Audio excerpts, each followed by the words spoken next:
What's up YouTube, it's ModFarther66 back again with a Destiny 2 video. Back from a little break, got married, been on my honeymoon and stuff. But now I'm back, Shadowkeep is out and we have got a ton of content to cover. So, if you're new to the channel or just new to Destiny in general, just joining with a new like, why not consider subscribing for all my future content. Now I've got a ton of stuff to go over today, starting with the Vex Offensive, how to access it and some tips while you're in there. As well as a new way to get the exotic fusion rifle Jotunn, and also a new exotic that's been found since the Ascend clan completed the Garden of Salvation raid. Well done to those guys by the way, I honestly cannot wait to get my power level higher so I can get a go myself. With that out of the way, let's get to the topic at hand, the Vex Offensive activity on the moon. The kind of Reckoning Verdant Forest event that's been added this season. Personally, I'm enjoying it more than the Reckoning. Now, I was under the impression that this was getting added on the next reset next Tuesday, but Bungie added it in at the same time as the Garden of Salvation raid. I suppose it's something for the players that aren't a high enough level to do the raid, so that they've got some new content. Now, to access it, you've got to complete the quest from Ikora called Eyes on the Moon, which requires you to go to the moon and defeat 100 Vex from the Garden and 3 Gate Lords. The quickest way I found to do this is to just fast travel between Sanctuary and Sorrow's Harbour and just go to the Vex invasion zones to see if there's a storm nearby. By the time you've got all 3 Gate Lords, you'll have easily gotten the 100 Vex required anyway. After that, visit Ikora and the Vex Offensive will be open to you.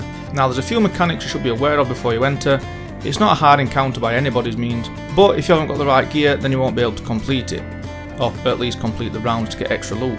If you select the Vex Offensive from the director, you'll see which enemies that will be stopping you from progressing. For example, on this week's, it's Barrier Champions and Overload Champions.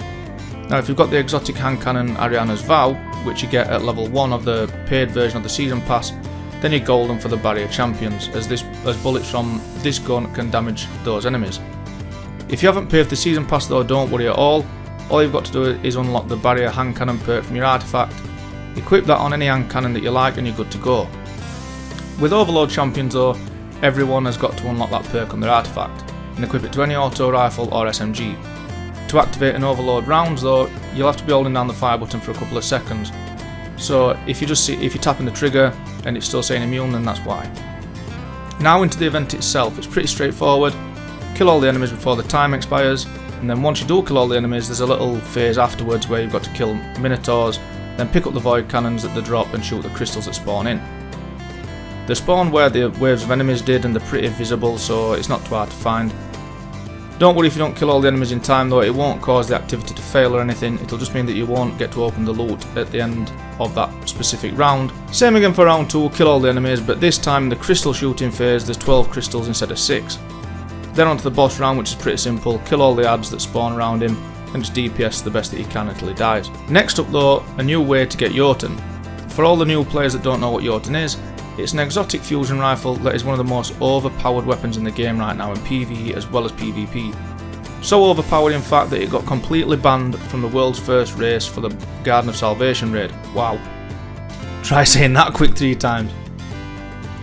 Before Shadowkeep, you just had to get lucky and hope it dropped as a powerful weapon frame from one of the Black Armory forges, and no matter how many forges I did, I just could not get it to drop. Now though, you can just pick up a quest from Ada 1 in the tower, along with a quest for the exotic bow the Monarch. I already have that though, that's why it's not showing on my screen, but it's worth picking them both up together anyway, just to progress them together, because for each of them you have to complete 10 legendary weapon frames, and you can only do a maximum of 2 per week, so yeah, it'll mean that you get both exotics in 5 weeks instead of 10 if you did them both separately. Now, personally I can't wait to finally get my Jotunn and just wait for all the salty comments to come flooding in from my victims in the Crucible. Finally, in today's video, the new exotic that got added after the world's first race, an exotic trace rifle called Divinity.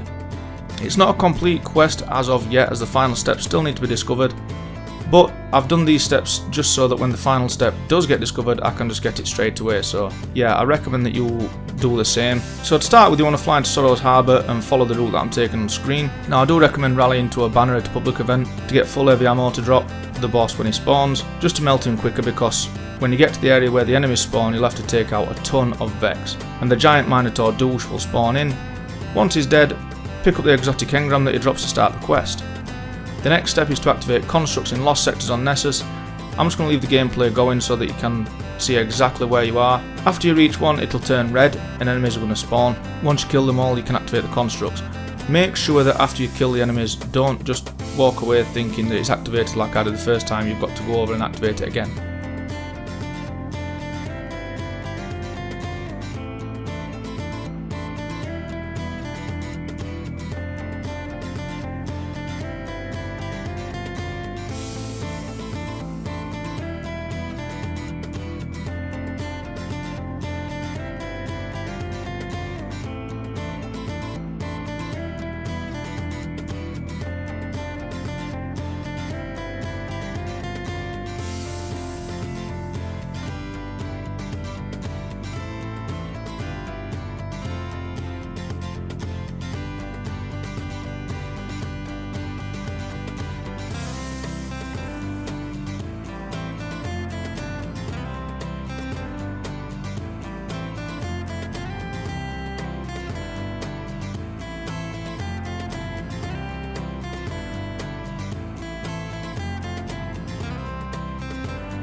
The next step is killing 120 Vex, and the quickest way to do this is by going to the Vex Offensive, hence the reason why I put the Vex Offensive at the start of this video instead of leaving it until now.